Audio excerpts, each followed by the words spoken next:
All right, let's get you sorted. Sorry for the wait, but thank you for being flexible. Yeah, no problem. Oh, you put here gear progression, so we'll mainly look at the equips for you. Yeah, for the most part. My main goal right now, because I have no real idea of where I need to go, Mm-hmm. but I would like to be able to solo CRA so I can get my CRA gear. Right, and you have That's temp gear, or you just have no CRA at this point? I have no CRA gear, none. Okay, cool. My All right. goal is So to, instead far. of having somebody just carry me through CRA and get that gear, I Mm-hmm. want to be able to do it myself. Okay, all by yourself or with someone else in the same situation, like a duo or a trio? I was thinking completely by myself, but I don't even know how realistic that is. Like, I have no idea if that's something I could even do relatively soon, or if that's something like I have to do months of preparation for. Yeah, that's the main thing. It's not going to be months, like depending on how much you play. You know, if you have a good Mhm. someone setting out like the hopefully after this session, right? If I tell you like where to spend most of your time and how far to go and everything, so that it makes sense, then you can do that. What level are you right now? 211. 211, yeah. Then you probably should be able to do that by like 220 or 225. You should be good. Okay. So that shouldn't be like multi months, right? As long as you know where to press and and like a lot of practice, of course, right? Getting better, barring your complete ineptitude of engaging with any mechanics of the boss, right? That could happen. Then you might have to Right. reassess and be like, okay, I need like a big party. I think. Yeah, so if you want to solo, that's cool. Usually I say for these things, it's not. I think it's fine to go in a party with like 3 to 4. 5, 6 is usually too chaotic, and you don't know what the fuck's going on, and other people might be messing up the run. 3 to 4, I think, is the sweet spot where it's both fast to get to the point and to progress to the next boss without it needing to be too chaotic. So that's usually that would be like a fallback then, right? But solo or duo is Yeah. definitely doable in a reasonable amount of time. Again, reasonable amount of time there being the caveat that we kind of have the same understanding that it's not like a year of progress, and that it's also not Right. like the day after tomorrow is already too long, right? Right. Mhm. Yeah. So okay, that's cool. And any like longer term goals beyond that, like something you eventually want to reach? Well, I don't really. I haven't gotten past CRA at any point. Like even playing before, when I played before on Bara, I was never even able to do CRA, even when I had CRA gear. Like I never got to that point. So I Right. really don't know what even comes after CRA really for myself. Right, and how big the jumps are, so it's not Right, realistic to yes. say like, oh yes, I'm definitely going to black mage. Yeah, so like that'll be I don't know, that'll be maybe someday. Yeah, That'll be a maybe thing. someday. But there's no other content in the game that you've like seen and you're like, I really want to get to that point, like Lucid or like Lotus or. No, I Okay. haven't really been seeing anything like that. Okay. Um I don't really watch a lot of other people play. I watch your stream from time to time when I'm grinding, but it's usually not when you're doing any of your bosses. You're kind of doing your own dailies or Okay. kind of doing progressions with other people. So Right. Okay. Yeah, that's fine. All right. So we'll keep it. We'll keep that door open, but in general, just focus hardcore on getting you to CRA, to solo CRA yeah. ready. hmm Okay, cool. And I saw that you're in Beater's Guild, right? So you do have access to the guild skills. You plan to use those, or do you want to do without, or like, is there any limit testing going on, or you just want to see what your character is capable of realistically? I just want to see what my character is capable of. Using guild skills, I'm okay with that. Like that's Yep.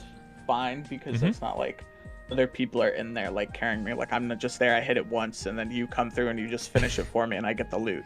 Yeah. Right. Yeah, it's definitely a different experience. Yeah, I just Right. try to like guess to see where the bar is in like what kind of help, quote unquote, you'll like allow versus not allow, right? Because some people say like, oh, I need help, and they just mean like this one mechanic in the boss. How can I get past that? And someone else says I need help, and they literally mean you come in and do it for me 100%, and I'll just loot, right? So Right. whatever people see as help and whatever people see as still being a solo varies greatly person to person. So you mean just Mhm. going in by yourself with the buffs you have access to, including your guild skills, with your Guild Legion skills, and links, Legion, link all of skills. that. Yeah. With some buff freezers, and after a bunch of practice, and then go in and kill it solo so you can get all the loot, basically. Okay. Yeah. Okay, that's good. So I guess the equips is like important, but the equips is just one part of the equation, right? So typically I like to look at all the other stuff first, and you're like understanding and what your plan is with everything else, and then the equips is kind of like the final thing that we look at to see how does it all tie together and what will be needed from your equips to make that whole thing happen. So one of the parameters that we kind of need to know is like how much do you play, like in a day, in a week, like what does your schedule kind of look like? I usually play Maple for about 2 to 3 hours a day. I log in, I do my dailies on my Adele, do some quick bosses, and then I log, and then I go work on a Legion and just go spam out one character, usually about 5 to 10 levels, depending on how high up it is or not, and then I'm off for the day, and then I do other things. Okay. Yeah, so that's basically my schedule.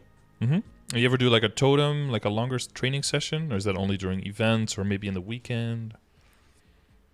Not typically, no. I haven't even used the totems that I get from the monthly pack daily gift thing.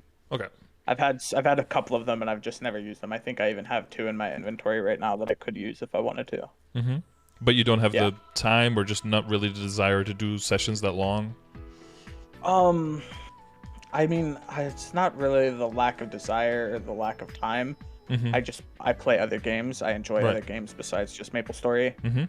And I don't really like to just sit and grind on one map for long periods of time. But I mean, I'll do it from time to time, so. Yeah, sure. I'm the same way. I'll mainly need like a push when there's like a big event and there's an obscene amount of gains to be made from the same time as otherwise. Then that's usually the drive that I need to really go in for it and do some extra work. So I guess you're the same way in that sense. Okay. So since you do lurk the stream from time to time, you do watch other sessions, how familiar are you with like the commands and the resources in my channel? Pretty familiar. I've looked at some of them. A lot of them are kind of like things that I kind of already understand, or things that I'm not quite ready to dive into, because if I looked at every single item, every single mechanic in this game, I would be overwhelmed and I'd have nowhere to start. Okay. So I'm just kind of going one thing at a time. Right. My link skills are pretty much, I have most of the link skills I want. I think I could actually replace like 2 or 3 of them. And then I have 1 slot still open that I could fill. But for the most part, I have the links that I want. My Legion, I still need to do work on my Legion. I gotta finish getting a few classes to 140. And then I have to do, 2 new classes, both Marksman and Night Lord, for that crit rate, to get my crit rate up a little bit more. Yeah, because I saw that hyperstat. Ideally, we don't want to have to go that high, right? Those extra points there in hyperstat, very expensive and can be traded for a lot more stats. And then the you're familiar with the term opportunity cost? No. So like, let's say that you have your hyperstat at 13. If you get that, like let's say that you get a level 200 Night Lord, right? Hypothetical. Then you get 4% from that, so you can get 2 skill points back. So basically what you're trading there is the last 2 levels, which are, I don't know, is it 65 and 80 or something like that, or an 85 or something like that? Oh, right. So you're basically getting 150 hyperstat points back, right, for the same 4.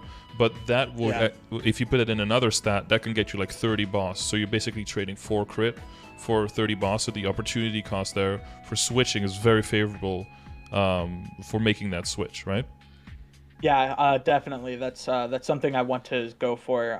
I put a lot into crit rate, because without that, my crit rate goes down to like 40%. Yeah. And then my damage goes down a lot. Exactly, because your critical damage doesn't apply, right? That's the big one. Yeah. Yes, and then same thing with my IED. Before, I didn't have any familiars that gave me IED, and I was also missing equips that were giving me like the full boss, which were giving me the full set effect of giving me that IED. So my IED was like 49% like a week ago, and then everything just kind of fell into place, and now my IED is up to 81% when I have my familiars on. Okay. Yeah, that's good. And yeah, so you know about the other sessions, and you know about crit and IED, how important those 2 are? Yeah. Wow, people are actually typing out the entire URL just just to sit in here. You guys need to get a hobby, okay? You need to go grind and buy cubes, boys. You know, you don't go typing. Yeah. Nice, you did it. Good job. Little gopher in there. Okay, so with Legion and Link, so regarding like the burn, I guess, and everything, you feel like you have an okay plan on what to go for next there? Yeah, with the burning event, I already did a blaster. So my blaster, I'm gonna get her up to 200 once I kind of get some more time. I think she's like 140 right now. Yep. So then, yeah, about 60 levels. That will take not too much longer. And then the next one I think is December 17th. Is that when that one comes available? Yeah, around there. I'm not. Yeah, 17th or 18th. I think it's around there. Yeah.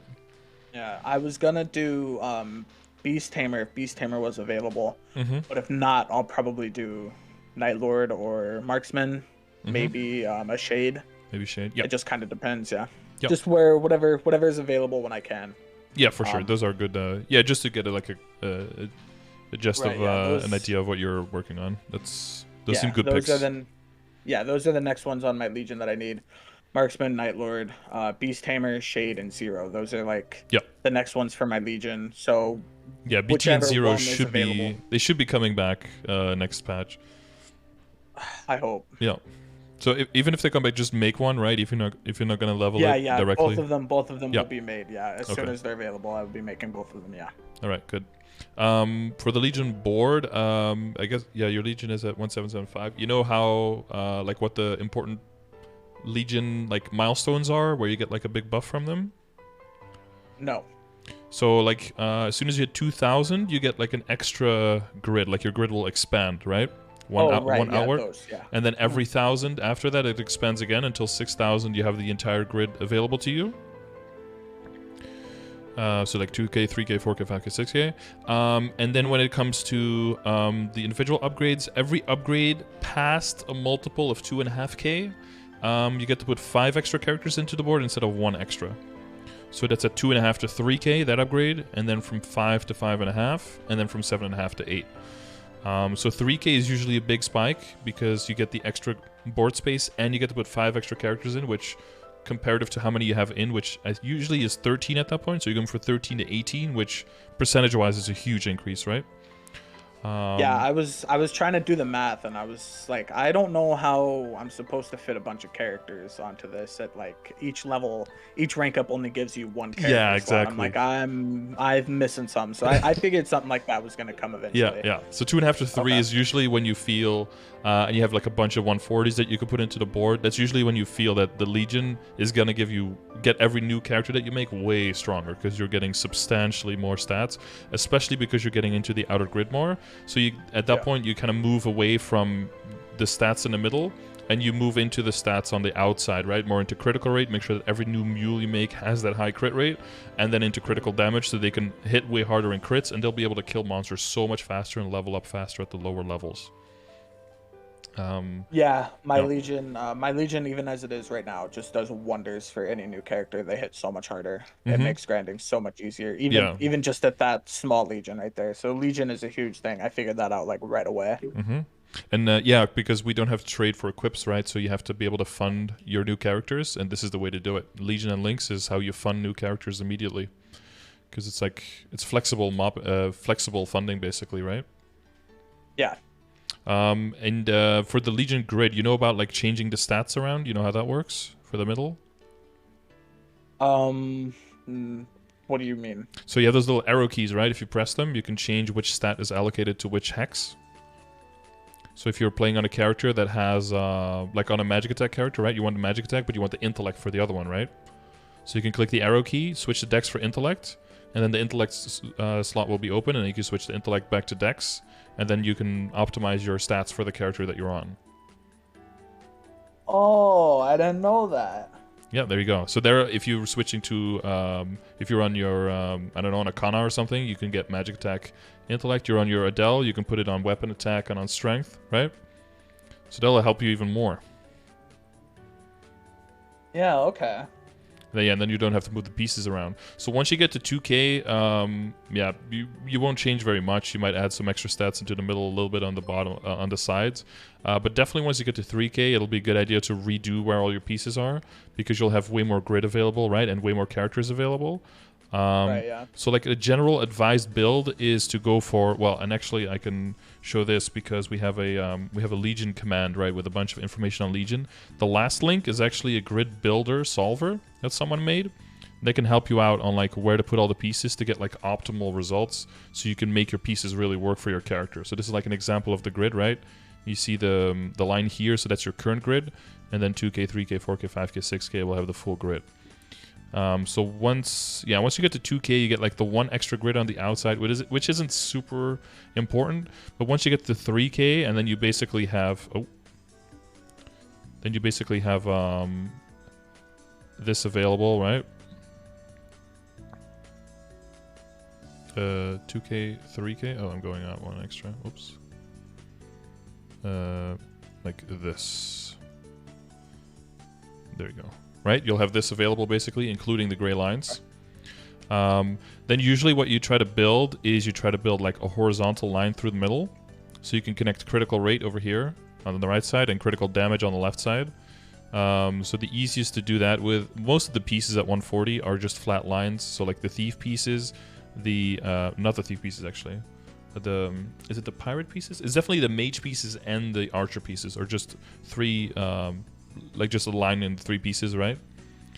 So you can use those two to just connect the left side and the right side, the outer rims, and then you want to like fill out the critical rate and fill out the critical damage. And then, you know, if you need IED, you can start adding that as well for the Adele down here on the bottom left. Otherwise, you can just start filling in like one of the stats and then assign that stat to what you want on whatever character you're on. So that's basically like the type that you want to build. And then if you put here which pieces you have, and you just click start, it'll just tell you like, boom, just put these pieces right here. And you can just drag them in like that and copy it. Now, you'll have different numbers, right? So you'll just have to add like which numbers of which shape of piece you have. Or, you know, honestly at 3K, it's still pretty doable. You just put all your flat pieces in a row, right? That's the easiest way to connect. And then you try to put your biggest pieces in, because those will typically have the weirdest shapes that are the hardest to fill in. And then something like this would be like a good setup. Yeah, so then you like redo all the pieces. But until you get to 3K, it's fine to just add some pieces now to wherever you are. Maybe into secondary stat, right? For the Adele, you go like strength and then attack and then dex, for example, in that order. But it's just like the value out of crit rate and crit damage is going to be way higher once you get to that point. And then IED, right? If you're going to be bossing. So that'll help you like prioritize, and you know, if the board gets more complicated, that'll help you build the board. So that's under the Legion command if you need that. Yeah, I did look at that once, and I had no idea what I was looking at. I was kind of just messing around with it, and I was like, okay, this is interesting. Yeah. And I was like, I have no idea what I'm doing. Okay, get away from that. Yeah, so I guess to maybe take a step back. So when it comes to like anything that you're doing, anything that leads to basically the Links and Legion grid, right? The one that you have seen with the link skills and everything on it. You've seen that one, right? Yeah. Yeah. And then also this, like how do you build the board and where do you put stats in? And also in your hyper stats, like what do you prioritize? It's all basically the same priority. First of all, you want to make sure that you get enough crit rate so you can hit 100% crit always, right? That's the most important thing. The second thing is you want to make sure that if you're not bossing, but also if you're bossing, that your critical damage is optimal. And usually what that means is go as much as possible, because we don't have many sources of critical damage. It's only like later in the game, and specifically if you're an archer, that you get so much critical damage that there might be some diminishing returns. But in general, for most people, it's just the more crit damage, the better, right? And then the caveat, of course, is that if you're bossing, it might be more important to go for IED over crit damage, in case your IED is very, very low. But IED is very important because that's the penetration, right? That makes it so that your damage goes through the damage, kind of like the armor, right, that the bosses have, and make sure that your damage actually goes through. And you're probably familiar with other games as well that, you know, it's not about all the penetration. If you have full penetration but you have no damage to pull through, then your damage doesn't really go up, right? It's all about balancing the two out. That makes sense? Right, you don't want to overpin. and then have nothing to go through, but you also don't want to Right. go full damage and no pen, because then nothing gets through either. So Right. it's Yeah. always like finding the sweet spot, right? And with learning where all of these numbers come from and learning where those sweet spots are, so that's part of the progression grid that I have. Have you seen that one? I clicked the wrong one. Where it basically has all the stats in the game. Kind of looking at how high you want those stats to be in the different stages. Have you seen this one? Yeah, I looked at that one. Yes. So we'll like circle back to this one every now and then to make sure that it all makes sense, right? Okay. Yep. By the way, if I mention any command and you have seen it but you have some questions, let me know as well, right? Then we can address those immediately and not like move forward as if everything on there is already like 100% knowledge and that we can move on from that. So Right. if you, Yeah. Yeah, I'm all good with that. Like looking at it, I understand what everything on there is telling me, and I get where that's going. So I'm good on that. Yeah. You know about the so yeah, for ID we have functional ID on there. Do you understand the difference with that and the visual? No. Okay, so basically, if you hit any monster, the game is going to be like the game is going to calculate how much ID. So that's the pen, right? How much pen you're going to push through. And then based on how much PDR, how much armor the boss has, it's going to say this much of your damage is being reduced, and it's going to show up the number on the monster. All that calculating is done instantly.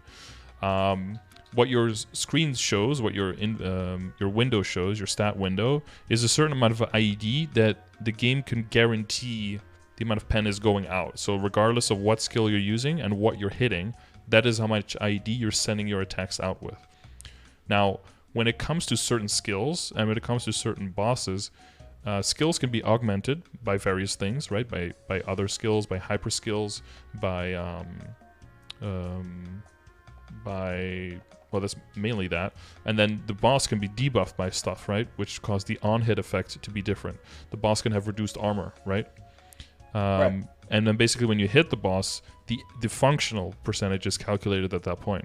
So it's important to know for your class if your visual is highly representative of what your actual functional output is, because if it is, you can kind of rely on that number you see, and then you can compare that number to the number that you're looking at in the grid here, right? But if you actually get a lot of extra functional in your kit, or because you're partying with someone who can debuff the boss or buff you, then you can go much lower than this. So that's an important thing to know, whether you need to be close to this number or you can be far off of this number. So if you're going to solo, that takes care of the, the possible boss being debuffed by another class or you being buffed by another class. So that makes things a lot more simple. But it still means that you have to know what your kit does and how much ID you bring to the table on specific skills or on hit effects or on debuffs on the boss. So Adele has a few of those. Like you have your, if you use Resonance Rush, right, to the crystal thing, you get a stack. Right. That gives you final damage and also some IED. So ideally during the boss, you keep that IED on so that you can have more pen and have more final damage and make the boss fight easier. That's the thing in the beginning that's a little bit difficult to keep up with those stacks, because you're mainly just looking at how do I not die, right? Like what is the boss doing? How do I not die? Right, yeah. Yeah, so that's going to be something that you get better at later. In the beginning, especially, I watched my first run of CRA on my Adele back recently, and oh my god, was it horrible. Like, if I play the character now, I'm like face palming at how bad that was. Now, in my defense, I think that was like the 3rd day the class was out or something, or well, like the 10th day, right, because of CRA requirements. But it was very low character, it was very new, so I was horrible at it. Otherwise, it would be amazing. But yeah, so like right now, I look back at it, it's very, very suboptimal. So you'll learn to optimize that, make the boss runs even faster as you also get stronger, so that'll all work out. Right. The other thing you have, I believe, is Grave Proclamation, right? That gives a 10% IED debuff. I think that's a hyper stat. Is it a hyper skill? Sorry, hyper skill that you have? I think so. Grave Proclamation, I think. It's not a passive, I don't think. No, active, sorry. No. You have oh, it's fourth job. Oh, someone says fourth job. My bad. Oh, fourth job. Yeah. Oh, yeah, Grave, right, yeah. Yeah, so that gives it 10% ID debuff as well, right? It works a little bit weird because it resets sometimes, but sometimes it stays on the whole time. So that one is kind of unreliable, and it's also only a 10% source, so it's not as important to really keep that into account. But knowing that you have that one that works sometimes, and you have the stacks that's also 10% IED, that should also be working most of the time, you have something there, right? And then there's also the hyper skill that can give IED. I don't know if you have that one selected. No, I don't. And is there more IED, guys? There might be like one skill or one or two skills that have individual IED. But I don't know if there's more on Adele than like boost nodes and you know, archer mage link skills. But that's like something that everyone has. Don't know if there's more IED. I know you have like a passive, but you know, that's, so if you have a passive skill that gives you IED, then that's just a blanket always works IED, so that'll be shown in your stat window, so you don't have to calculate that's that. the 20% from Ruination and exactly. Fourth Job. Yeah. And then I do actually have Guard Break, which is so it ignore defense 20%, increases the amount of enemy defense trigger skills ignore. Okay. Noble Summons? Oh, Noble Summons sometimes does as well? Okay. Yeah, so those are all relatively small sources. So there's not like a, you know, debuff a boss and get him minus 50% or something. That would be something major to look into. So we're going to, basically for 3-door, you can have something like 85 functional is probably fine. And then for Vellum, you want to be a little bit closer functionally to 90. But like somewhere in between there, since you have those little extra buffs, if we can get close to this visually, then we know we're fine, right? Because there's a bunch of stuff getting added, especially once the boost nodes come in. Definitely if you can get Grave Proclamation on, definitely if you can work well in getting your keeping your stacks up, then you should be good. So we'll keep that in mind with how much ID you already currently have, and then see if you need to get more from some sources, or if you're like in the ballpark where you want to be, right? Yeah, damage and bonus damage, that probably makes sense, right? Anything else you see that might need some extra clarification? Use level, Star Force, flames and everything? The only thing with flames is I don't really know where to get them. Like, I thought, I could have sworn I got one from a boss, but I haven't seen any in forever. Yeah, they're pretty rare, especially when you don't have drop rate gear yet, right? And probably not a drop rate familiar. No, I think the only thing drop rate I had is the pendant from Monster Park. Yeah, I think is the only thing I have, and I'm not even wearing that anymore. Yeah, it only works on equips as well. It's only equip drop rate, so that wouldn't even work on a flame. Ah, okay. Yeah, yeah. So you can imagine, you know, if you can get a flame now, or you know, you get one sometimes, but if you add drop rate coupon, familiar with a lot of drop, up to 200% in your equips, then the amount of flames you get is substantial, right? And that's going to be the main income, is just through daily and weekly bosses. And then you basically just slowly flame up, you know, just work on the things that have the biggest potential gains. And by checking what has the biggest potential gains, you basically calculate what is your flame now, and then look at these numbers right here in the grid, right? And you see, okay, this one can only go up by like 4 before it's like reasonable, and this other one has to go up by like 40 before it's reasonable amount. Okay, well then that one has the biggest potential now, and I should focus on this one, basically. So the flame command also talks about like how do you calculate like what the flame score is and everything. I don't know if you're very familiar with that. No, I have not looked at that one yet. So we basically kind of calculate like how much will you spend on average, you know, on getting to a certain like every flame has a certain capacity to be a max value, right? But that's a theoretical one. Practically, that'll never happen because it's so rare, right? Because like the highest tier on any flame to roll is like a 1% chance, so you know, like not gonna happen. So what is like a realistic outcome, and then how much is that gonna cost you? that basically is going to go up and up for the same items the further you go, because you'll just have more means and you'll realistically can push further because all the other upgrades also get more expensive, right? Star forcing, going for crazy potentials, like that all gets way more expensive as well. So when it comes to like efficiency, and again the opportunity cost comes in, right? What is the opportunity cost of spending your money on one form of upgrading versus another one? So the flames is eventually going to move up as well. If you get a lucky flame early, you can keep it for longer. If you get an unlucky flame, or like on the weaker side, but it's okay, then you'll have to redo it at some point, but at least you can kind of like move off of it. So these numbers will help you determine, like, is this flame already good enough for what you want to achieve right now, or is it probably worth upgrading on? Now, early on, the main thing you're going to be looking at is your weapon flame. That's the most important one by far, because of, you know, the value of the stats that you can get, right? You've probably seen if you flamed your weapon that it can get a chunk of attack, right? Yeah, you see yours has like attack power 33, right? Yeah. And some all stat. Now, you have the Sweetwater weapon is also an item that's non-flame advantage. There's two different main types of items, and that's items with flame advantage or without flame advantage. This all gets explained in the video, so I would advise watching that video, the one on flames here. I'll link it to you in Discord so you can find it back. But this one basically talks about like how can you find what category your item is in, and as a result, like what will that mean for your item, right? It'll show you have like flame score, advantage and non-advantage. So you're basically grading them on a different scale, because it wouldn't make sense to grade them on the same scale, because their potential for how good they can be is much, much lower. So their potential for gains is much lower, which means if you throw a flame on it, it'll have lower value there, and the opportunity cost there is way higher, right? That all makes sense? Yes. Yeah. Yeah. So it comes down if I were to knowing. To use a flame on my Sweetwater, I could only get like a max of 20, right? Is that what I'm saying there? And if I use it on a flame advantage, I could get up to 40. Yeah, so that's not it's not a max, but that's like calculating in for how much money do you have in this stage. How can you, like, what other things do you have to spend money on? What is like a reasonable flame score to go to? So more what I'm looking at is like, let's say that you have an item without flame advantage that has like 18, and you have an item with flame advantage that has 18. Which one would you be most likely to flame in that situation?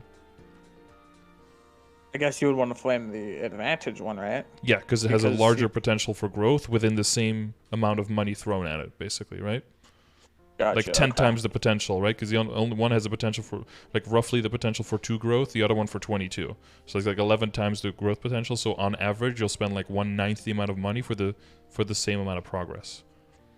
And there's like calculators and everything that you can get into. Like you can be like, okay, let's say that I want to get, and you know, once you figure out how the flame score works and everything, like let's say, you know, I have an armor, you know, it has flame advantage, it's around this level, and I want to get like 100 flame score. How many flames did that cost me? Cool. Like let's say I just took off the flame advantage here and see the difference, right? This is like 1.6 bill, 2.3 bill, right? That's a high end. I do like for flame advantage, it's infinity. Like you can't even get that high on this specific item, right? That's like the the amount of difference you're looking at. Maybe if you put 80 or something, maybe it'll actually exist. Okay, now we're looking at 1.7 trill for the 80 versus the other one at 100 was 1.4 bill, right? That's like the orders of magnitude different of like the cost. So that's why these are so distinctly mentioned here, because they're very, very, very different in how hard you want to push, right? Just like that star forcing is different, and just like cubing is different, because they work differently. So you attribute your resources with a different balance there. But yeah, if you check the video, this will all make way more sense, and you'll be able to put it into perspective. But so mainly the amount you basically get them from weekly bosses, and then sometimes event shops have them, and you know, compensation can have them sometimes, but like it's mainly event shops and bossing. It's mainly where you get them. Can you get them from just regular daily bosses, like normal yes Cocoon? Yes, normals can drop them. I'm assuming it's just an extremely lower rate. Exactly, yeah, especially when you don't have drop rate, but like basically like the easier the boss, the lower the chance is essentially how it works. Once you get to the weeklies, like CRA and up, the weeklies have a very decent chance, and they can also drop both flames. They can drop like a powerful one and an eternal one as well. The shinier ones that have slightly higher capacity for higher grade stuff. Yeah. Oh, and from elites you can get them as well sometimes, right? Elite monsters and elite bosses. can drop them sometimes. So when you're grinding. Okay. Yeah, but yeah, as you get further in the game, you'll have more sources of them, and the existing sources will drop them more as you get more drop and everything. So that'll evenly wake up. But it's definitely the type of upgrading that you do the least of early on, for sure. You mostly think about star forcing, and you mostly think about cubing, and yeah, flaming, if anything, is just something you kind of you focus on a weapon, and then you kind of just do on the side and slowly work on things that you're gonna hold for a longer period of time, until the opportunity cost sets in and every other upgrade becomes so expensive, and then you look at your flames and you see that your flames are actually like way below these numbers. Well, now it might be a good idea to buy some flames, because you can buy the powerful flames in the Hennessy's shop, but they're like 9 mil each or something. So it's like in between the Monster Crossing cubes and a red cube basically. But since the potential for growth in the beginning is pretty low with it, plus you're switching items and you need to redo your flames the whole time, right? It's a little bit waste early on. But you can get to the point where you're like, okay, I'm gonna buy a bunch of flames, because if I want to Star Force this higher, that's gonna cost me like 5 bill. If I want to get for better potential, that's like 8 bill. But if I get a flame that gives me like 30 more flame score or something, that's only estimated me like half a bill. That's a no-brainer upgrade right now, right? So it all comes down to, and you can get to these numbers. I'm giving you hypothetical numbers, but you can get to these numbers through the commands as well for all of these things. So you can, for cubing, there's a calculator there on how much is it going to cost. For star forcing, there's a calculator there. You can calculate how much is this going to cost. And you can even calculate is there going to be a cube sale, or is there going to be a certain star forcing event, right? And then for flames, you can also use the calculator that we just used. And that way you can kind of visualize or have like a better grasp of, this is the expenses that you're looking at, right? It's not just what is better? It's always difficult to know what is the opportunity cost at this point. Like, what if I spend 5 bill here versus here versus here? What is your expected gains, right? That's really hard to guess in the beginning, right? You just don't know. But these numbers are out there, and the calculators are out there, so you can divert. No, what's it looking for? You can refer to those, right? Right. So you don't have to make it up. Yeah. So you're looking for like the early mid-game stages. So, we're eventually going to aim for like 220 to 25. So the number's like a little bit higher than all of these. So you're probably going to look at like around 8, 9, probably up to 10k stat maybe, depending on how far you go. Because you have to overcompensate for the fact that you don't have that much Links and Legion yet. So probably like around 8 or 9k stat is probably where you want to be. Some of that in the beginning definitely is going to come from Arcane power, right? New areas, new symbols. That's going to give you a lot of stat. So that's going to definitely help you get that number up very quickly. And it's going to be a little bit from Star Forcing, and then also from potentials. That's mainly where that stat is going to come from. And crit rate, we'll look at that, but I also have exclamation mark crit rate, where you can look at a list of all the sources, or the types of sources. And then within those, you want to min-max. So you've already identified a bunch, right? You know about the hyperstats, you know about the Legion, you know about Link skills, right? That's in the beginning where you can get a lot of the crit. And then every character has its own base crit as well. So some characters can get to 100 really easily, and a bunch of other classes need like every single source they can get. And even then they were like scraping by to get to 100. And you might need to get like end game before you can realistically get to 100. So classes have different struggles there. But you do want to aim for just as high as possible there, because you want that critical damage to come in and hit hard. And then, and then the ID we talked about, and the Flame and Star Force is kind of up there. So you can kind of look 161. Let's see if that's a good estimate or not. What Star Force are you at right now? 192, that's with Guild. Oh, you switched an equip? With here, maybe? I did, yeah. Because I'm down to 187 because I swapped, because I just got my cracked Gollux pendant literally this morning when I did Gollux. Right, yeah. So I swapped out for my greed pendant, which had 10 stars or whatever, 5 stars it had on it. And you're getting 15 from the guild skill, right? I don't think I am. There's there's like a passive guild skill that should be always active when you're in a guild. Because you're in beaters, right? Beaters must have it, yeah. So if you look at your normal guild skills, and it's got like a star there on the bottom leftish. So that gives you 15 Star Force. That's basically to help new characters so that they can go into Star Force areas without needing to upgrade as much. Yeah, I do. We do have that, yeah. Yeah, and then you also have the Arcane power one on the top right, Arcane Force. to give you 30 arcane power, right? So it's easier in the new areas to have enough arcane power to kill. But when you're like calculating how much you need, or for the grid, usually I take that 30 arcane power and the 15 star force. That's not included in that. So you have to just to keep that in mind. But that means that right now, so you're like at 172, right? And then the grid says that you want to be like around 161, so you're like right up there. So that's good.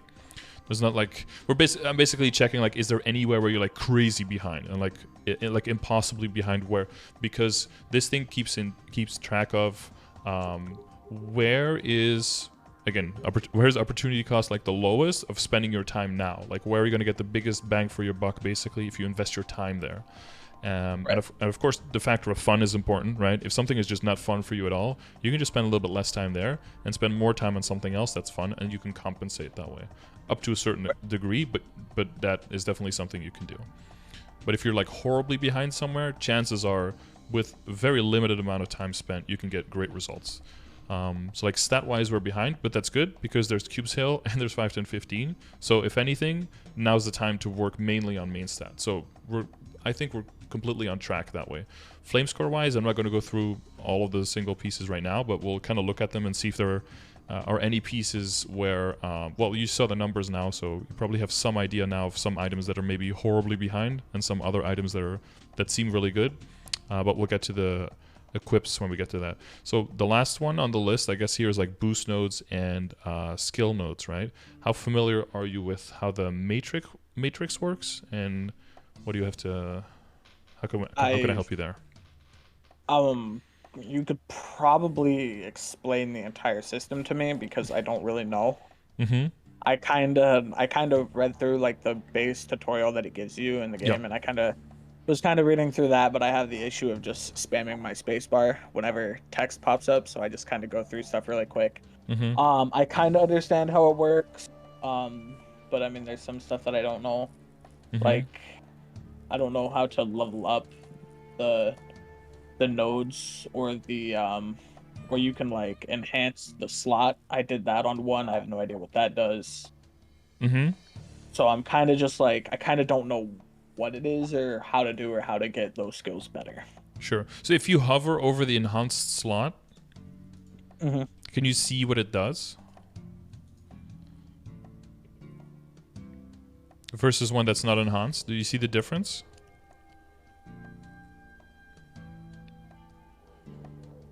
Let me see here.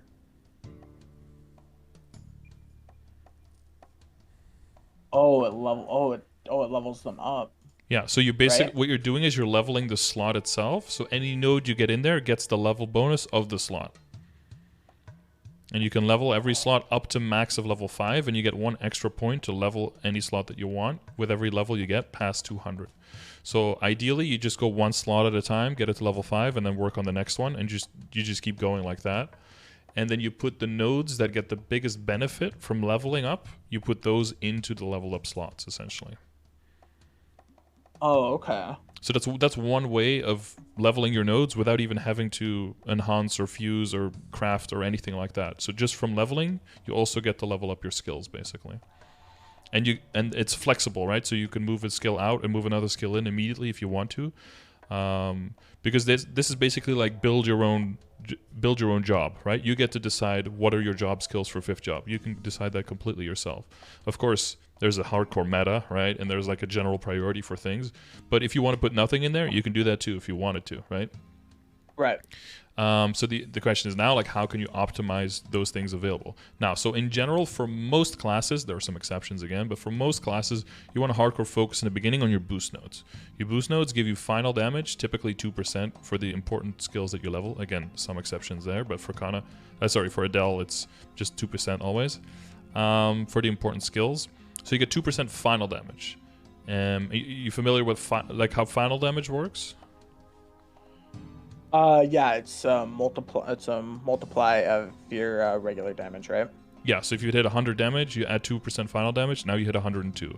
You know, if you would hit 1,000,000 and you add 2% damage, is 1,020,000. It's just always 2% of anything that you would do.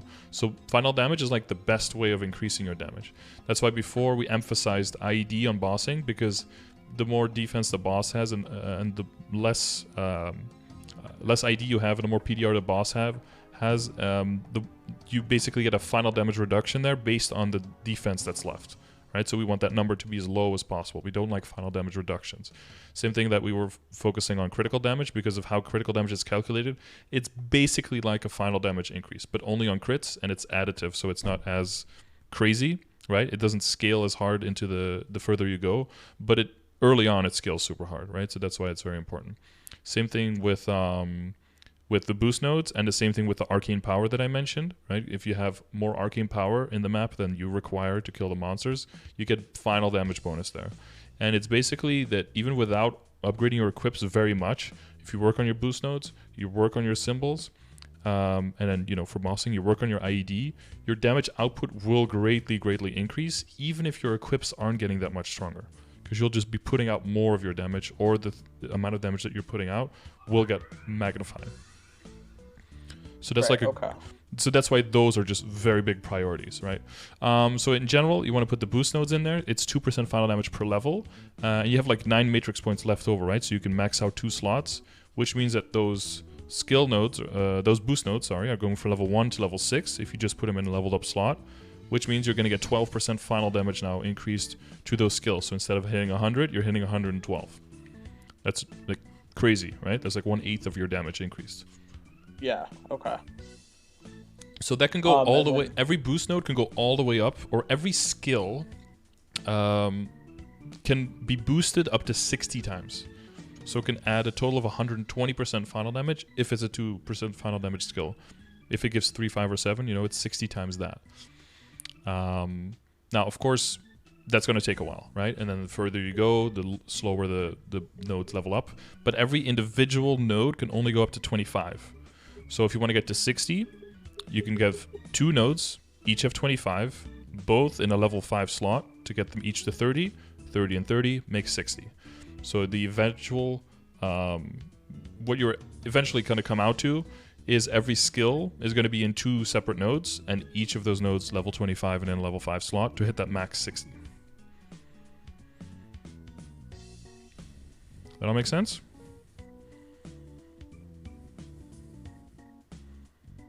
He's thinking. He's writing now. Are you there? I'm here, yeah. Ooh, you cut out a little bit there. I think my internet. Okay. Oh, yeah, I heard Small something. little. I heard like a boop, boop, boop. There was something going on. Okay, what was the last part you heard? Did you hear about the boost nodes? Yeah, you were talking about the boost nodes. You were talking about each node or each node / skill could be boosted to 60. Mm-hmm. You boost them to each node can go up to level 25, and then plus the 5 in the slot gets them up to 30. Mm-hmm. 2 30s equals 60. Yeah. So every skill eventually that you want to boost goes into 2 different into 2 different boost nodes. And then how to figure out which skills you want to boost, you know, you can do it by trial and error and see, you know, which skills are the best. But, you know, people have already, like, figured that out, you know, for every class, which one makes the most sense. Again, some exceptions. For some classes, there can be some preference based on what maps do you train on, what do you play more, do you do more mobbing or bossing, whatever. But for most of the characters, it's been pretty much figured out. So for Adele, there's 2 very... and the later the classes, the more they've already clustered the skills. So with very few boost nodes, you can actually buff like everything that you use, and it becomes pretty simple. Again, some classes have like only 2 or 3 skills that you want to boost, and they have like 100 skills as a figure of speech.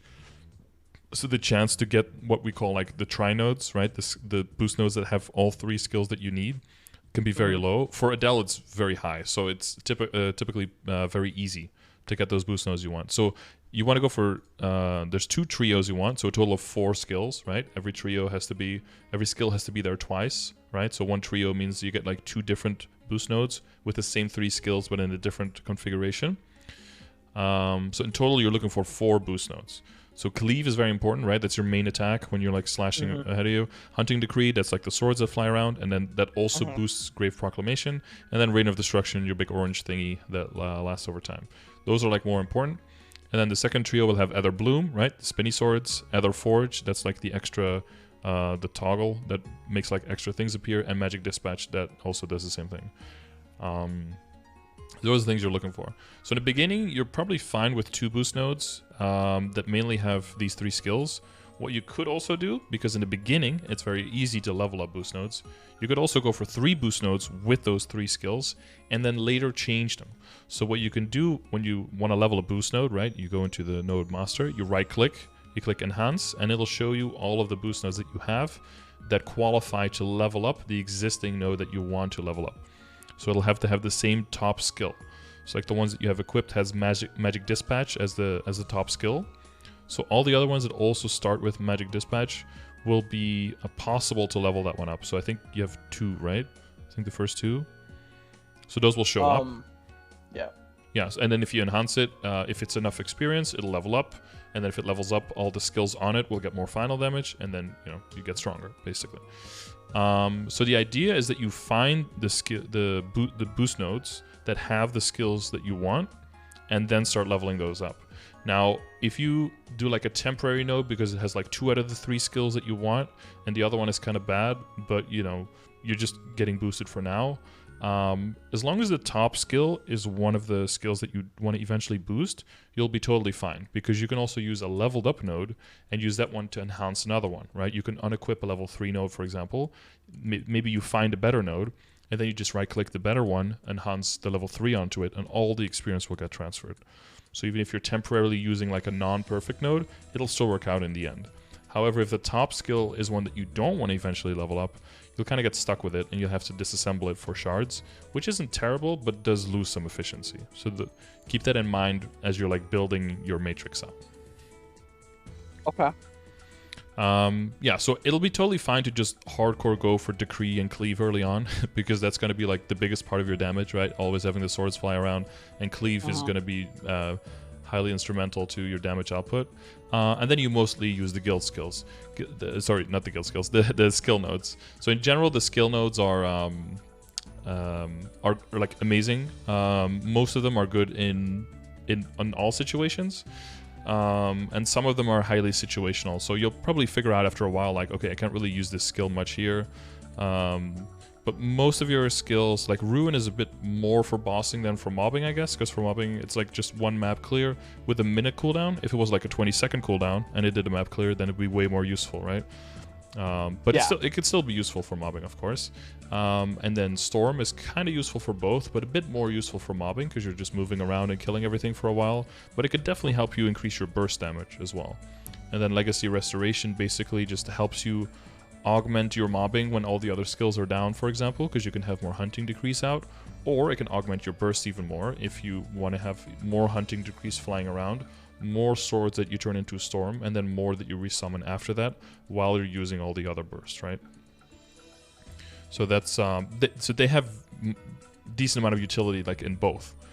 And then the other skills that you will see is decent skills. So these are basically 4th job skills that you get from explorers, and you can use like a reduced version of them. So the ones that you're mainly going to be looking for is decent sharp eyes, if you can get that. That gives you 10% critical rate and I believe 8% critical damage. So that's like another important source of critical rate. Decent speed infusion is also really nice. Gives you an extra rank of attack speed.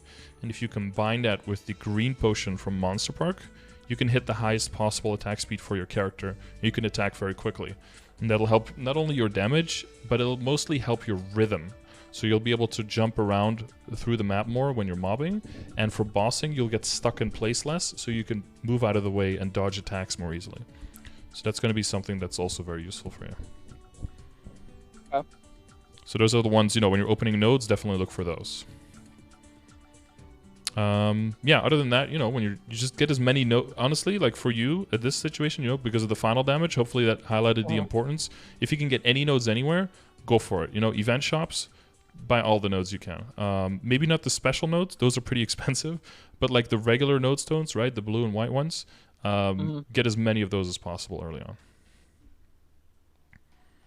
Yeah, I opened up a few more nodes that I got from just doing my dailies since I took the screenshot of my V matrix for you. Nothing of any of those sorts that you really mentioned there. No sharp eyes or anything like that. Yeah, they're more rare, right? Other, it's more likely that you get boost nodes, and then yeah. Yeah, so okay, I do see where I'm going with that. I'm gonna try and get those skills, get those boost nodes in there, get them, and fusing them, and that's just with that node master, right, in Arcane. So I just talk to him and look at that. Okay. Yeah, you can right-click them. You see all your options. You can also lock nodes in if you're afraid that you might like disassemble them accidentally or something. You can also lock them. That means that you can't extract them accidentally.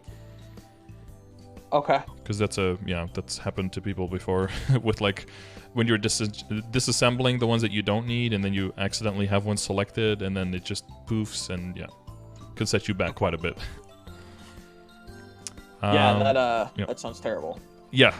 I think my mom has extracted like 2 or 3 level 25s in her days in total. So having to remake a level 25 is pretty brutal. Especially once you have to find a try node first, right, and then find all the nodes and open all. Yeah, it's terrible. So don't want to accidentally do that.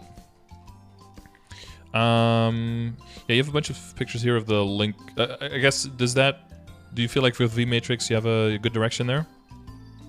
Yeah, I know where I'm going now with it, and all of that. So yeah. So once you get like those 4 trinodes in, and then you have all of your skills, usually once you get like past level 20, I usually start because so what you can also do, like I guess as the last thing, is if you do find your 4 trinodes, because you've been crafting, you can also craft the nodes, right? Have you seen that before? I have not, no. Okay, so you have like, so you can look at your nodes, and you also have node crafting. Again, you have to talk to the node master for that. And for skills, you can just make the skill node, and then you can, fuse them together, like level them up. But for boost nodes, you get to pick what the top skill is, but then the other 2 are random. So sometimes people will use that to get, at least 1 out of 3 already correct, or if they have their tri node and they specifically want to level that one, they'll fuse extra nodes with the same top skill, doesn't matter what the second and third one are, and then just power level that one node. What you can do as an Adele, because you don't have too many outcomes and too many skills that you don't need in your boost nodes, you can also craft straight up node stones, like the exact ones that drop, and those only cost 35 shards. It's very cheap, because if you craft like a specific boost node, that's 70, and if you want to craft a specific skill node, is it double, guys? Is 140, and then I think a special node is like 250, so they're pretty pricey. But if you just make actual node stones and you just open those, it's RNG, but there's a very good chance that you might need them, and efficiency wise, that's going to give you better opportunity cost there. So you might want to make just straight up node stones, and that's like when you talk to the the node master. Are you near a node master? I'm not, but I can get there really quick. Yeah, I could show it on stream as well if you want. Okay, yeah. So you have blah blah blah, right? So you have disassemble nodes, and then here you have node crafting, and then here you have craft node stone on the right side. So that'll take like 35 nodes, and then that makes I can make one just for shits and giggles, I guess. So now I have an actual node, one of those transferable, free, non-timed ones. You can even move it to another character if you want, or keep it in the storage. But that, like, efficiency-wise, for the shards, that'll be best for you, especially this early in the game, because there's also a big chance you get a skill node, right, and then you get basically 4 times your value back. And if you get the boost node you want, you get double your value back compared to crafting. So that's really good. And if it's worst case scenario, it's a boost node you don't need, you get 10 back, so you only spend 25 shards. So that's pretty safe. Oh, okay. Yeah, a lot of information. Yeah, but it's good. This is all good information. All right, good. Yeah, so I guess that mostly, I guess the one last thing maybe is like familiars. Are you familiar with, dude, I hate that I say that, but like... Familiar with the familiars? Yeah. On like how that works and what you're looking for? Yeah, so I have 2 IED 15% that I have in that right now. Okay. Good. I have one that has a little bit of crit. It has like 3% crit, and then like an extra line of 1%, I think, or something weird like that. Okay. Yeah, so I know to get the third one, I have to get like 10 badges, and to get a badge, you have to have like one of each of the familiars in that badge list. Yeah. Yeah, so that's for much later. Yeah. If you have 2 and they have IED and you even have some crit with it, you're like totally set. Oh, so you can get IED and crit on one? Oh, you have them on. Oh, you have separate ones. Okay, okay. Yeah, that's technically possible, but that's very, very low chance. Like if you told me that you had that, I would be like, okay, you're absolutely balling out of control until you're like level 250.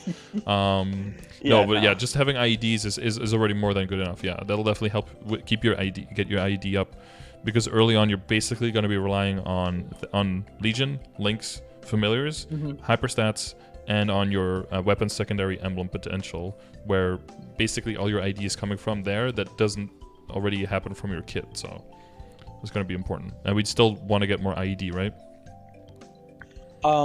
Is the screenshot with the familiars or without? I believe that was with, but okay. With I did get an extra 15% from Gollux's pendant that I got this morning. So with that, I'm up to 81%, I believe, when I'm full. Wait, the Gollux pendant give you IED?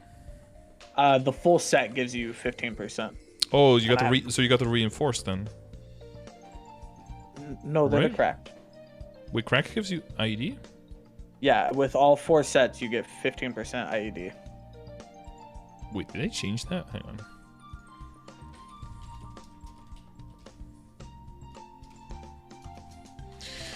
Is my knowledge lacking here? I can send it to you in Discord right here.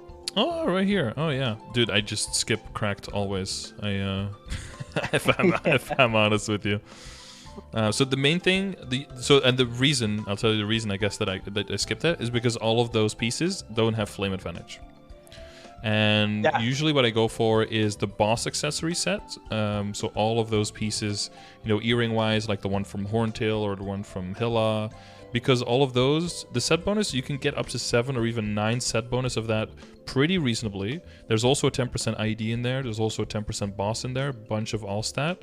But almost all of those pieces, I think the only exception is the Horntail pendant, but all of those other pieces have flame advantage. Now you have a 28 and 3 flame on your cracked Gollux pendant, which makes it absolutely cracked, because if you go through all the things in the flame scores and you look at that, that is like really, really good compared to its usual potential. On what which one? The cracked Gollux earrings. Oh yeah, I have a 28 on the strength right there, and then 3 all stat. Yeah, so if you calculate like the flame score, you're looking at like 50 something. So that means that like that kind of flame score, you're beyond, like you're like at level 270 area or something. Like people who have superior stuff that's like 19 stars will probably have like a similar flame to that, just to like put it into perspective. That's like legendary superiors. Yeah. So, right? But you would never know that just looking at it, because you look at that and then you look at another piece and you're like, it's whatever, right? Yeah. I had no idea that was even like a crazy, insane roll. Yeah, that's really good. It's really good. And that was just straight dropped from Gollux himself. I've seen him drop with 5% all stat before, but there's also like a 1% chance, even if you roll that stat, so it's pretty broken, yeah. But yeah, so that's usually what I do. I go for the boss because it's pretty easy on those early pieces to get a flame like that, right? Not at all on this, but you have that one. But you can definitely get around like 40, 45-ish flame score on all of the pieces. But if there's like 6 or 7 pieces, that means in total you're looking at 250 plus, almost 300 stat, right? And all of that adds up compared to not having to spend too much on the potential, because you're not keeping the items for that long, so you don't really want to go super hard on the potential. Plus the star forcing, and when you're looking at star forcing and potential, mainly early on, you're looking at, can I transfer this into another piece later and maintain a bunch of the value there? Because to circle back to like why are we working on Legion and Links is because you can fund your account, because you can trade stuff. Same thing for within account, you can trade stuff, so you want to make sure that you're future-proofing your pieces, in the sense that if you're going to use it for very long, you can go super hard. If you're not going to use it long, when are you going to stop using it? And can you maintain some of the value on it? If you can, then you can go hard on within those parameters. If you can't, then you typically just don't invest in the character, in that piece at all, and then invest in another piece instead. So we can look at every piece in that way and kind of go through like the whole list of like, where does this piece go? Are you up for that? Yeah, let's do it. That's I think that's the most important thing for me right now. Yeah, one thing I will say though, the hyperstats definitely can be arranged better in that sense, right? Because of the opportunity cost for every single score is like very high now. But again, crit rate and ignore defense is definitely the most important. Like completely not going into the critical damage and boss damage, that's probably because your Legion and your Lynx are still on the lower end. Once those catch up, you'll definitely want to redo those hyper stats for more efficiency.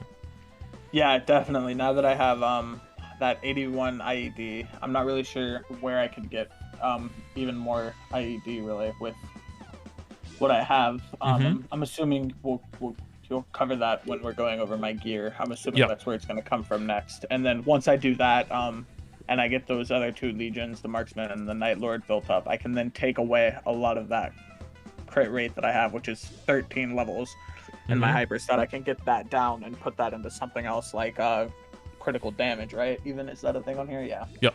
Yeah, exactly. Yeah. So doing that, and that'll increase my damage by and quite a bit. And let's say that you get to the point where you can get that extra crit, but you can't get to 100% crit rate, then critical damage wouldn't be a priority, but then damage or boss damage to get to, at least for the bossing for the IED, would be more important, right?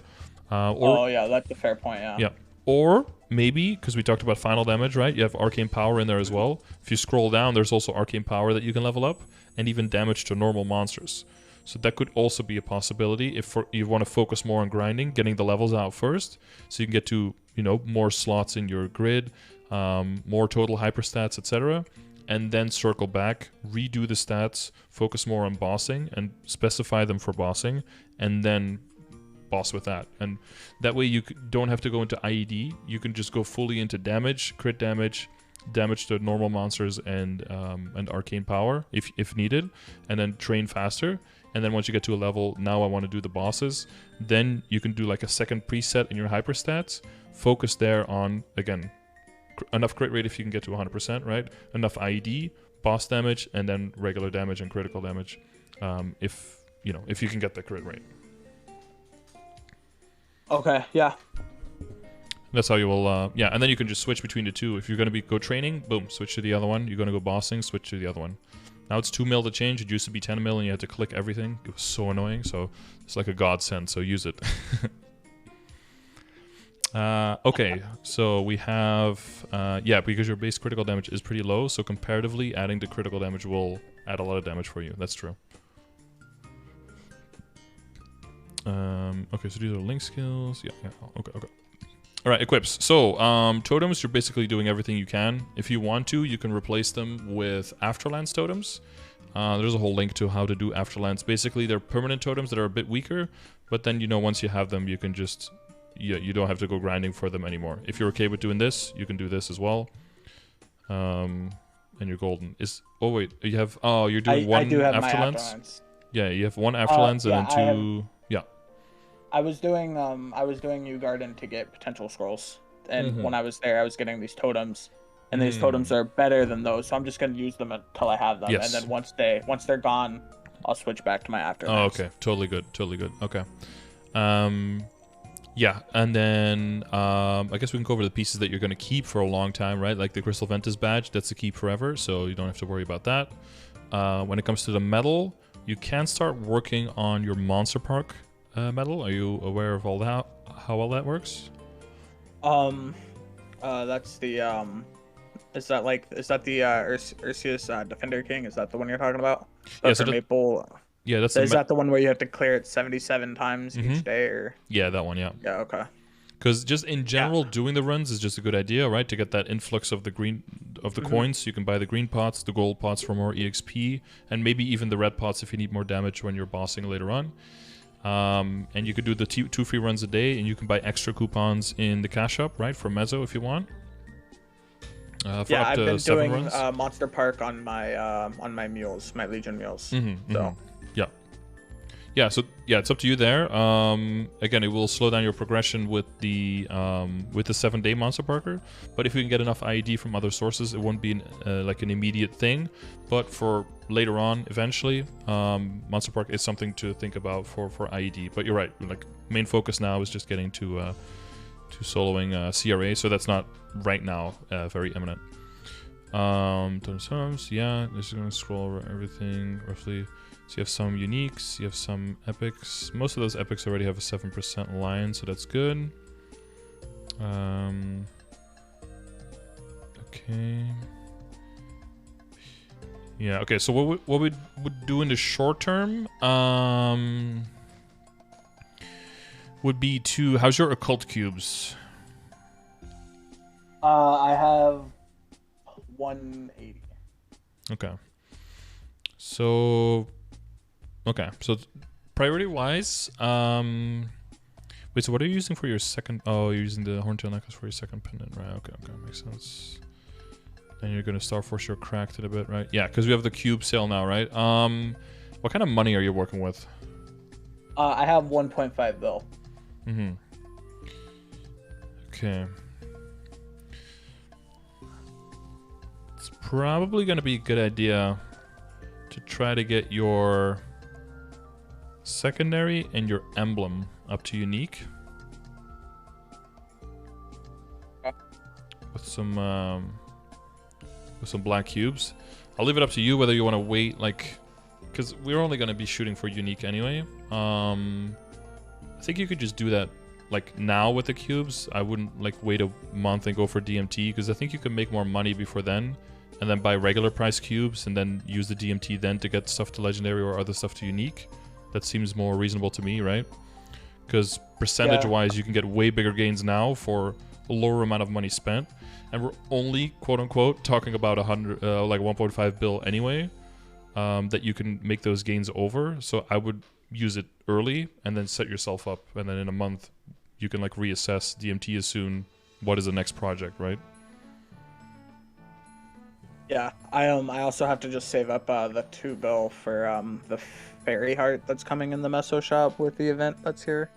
Yeah, that should be by February though. Like early February is when the shop February, is. so Yeah, so that's so. You have to keep it in mind, but yeah, that's quite a while.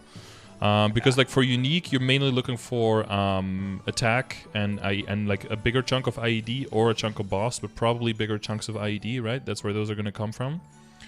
So if you get like what's the highest IED you could get on like my secondary? For unique, it would be 30%. Yeah, and if it goes to legendary, there's a chance for 40 and 35. But like, if you can get a line of 30% IED and then hopefully with a line of attack, that'd be ideal. Are you familiar with potential stamps as well?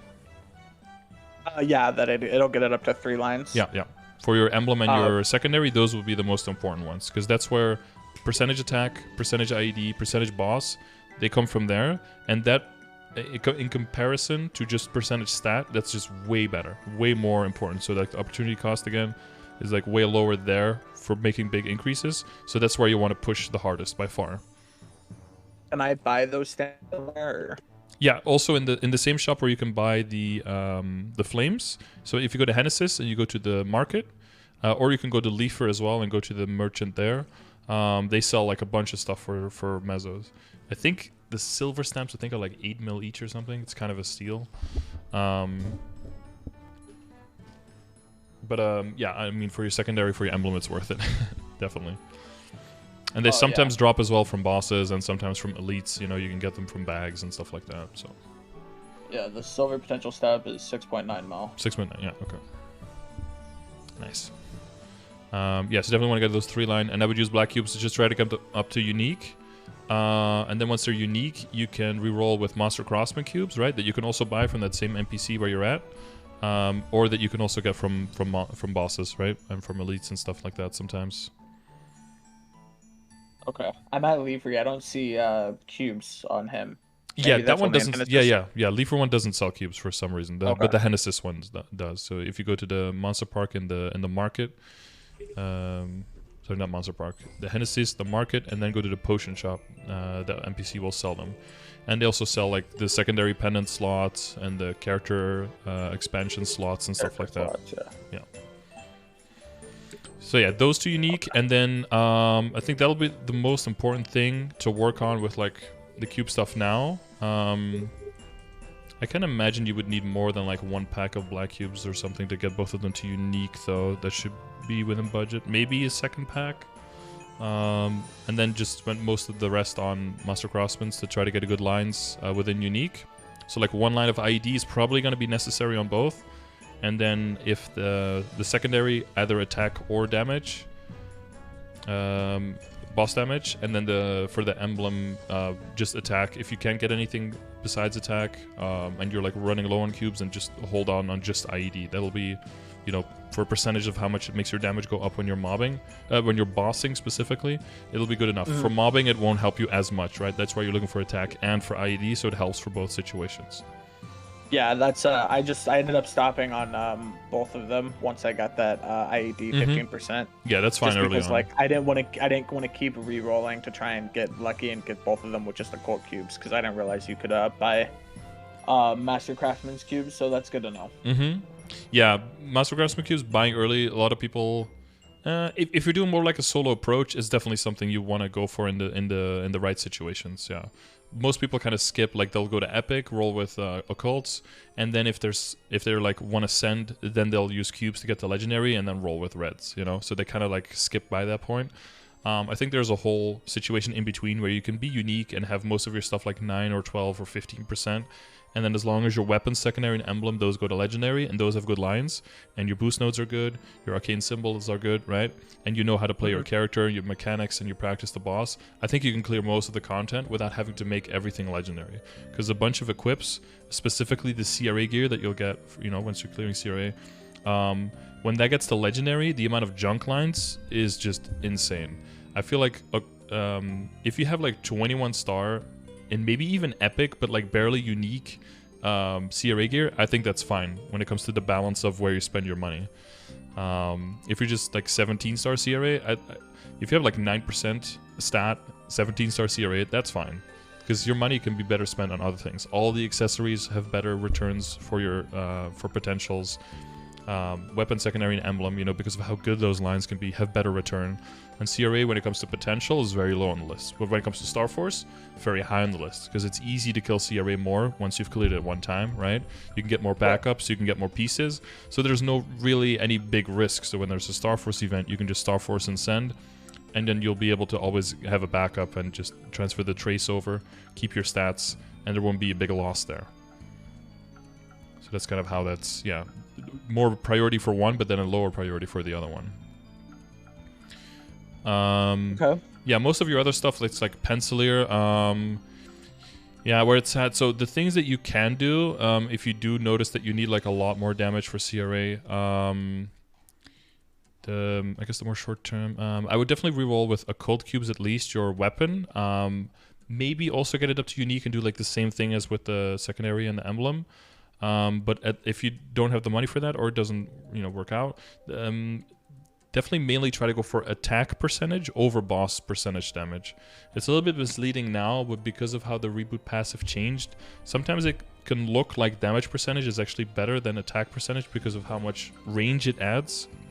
But that's misleading, because when you're bossing, the boss damage gets added to the clump of damage, so you get diminishing returns way harder there.